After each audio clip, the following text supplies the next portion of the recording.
How do managers approach an employee who they feel, the idea really might not be a good one that's presented? So how do you present the no in a more collaborative and productive way? Well, look, in life, you're going to say no, right?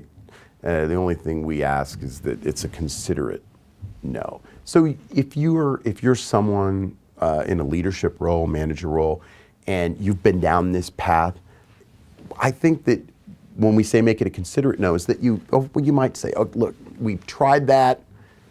Here's what we did. Here's why it didn't work. Just to save the person the time and the trouble, right?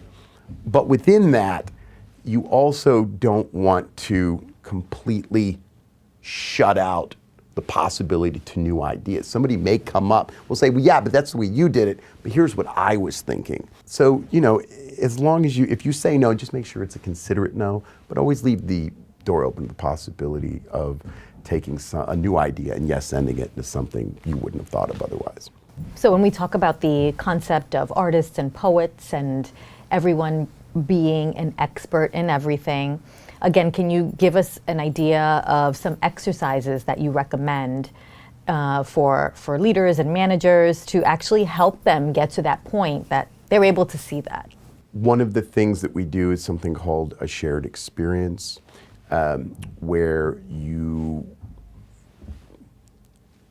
do an improvised scene with somebody where you might say you have a fictional scenario that you may go on a road trip or something together. And what you do is, through your different perspectives, different backgrounds, even though you don't know each other, you're set in this shared experience scenario where you both come together telling a story. So if I said, okay, well, you and I, tell us about the time that we climbed Mount Everest. Okay, well, we've obviously never climbed Mount Everest. We don't know each other, but because of our different perspectives coming together and the universal human connections that we have, we would sit here in the form of a shared experience and go back and forth and tell a story about us climbing Everest.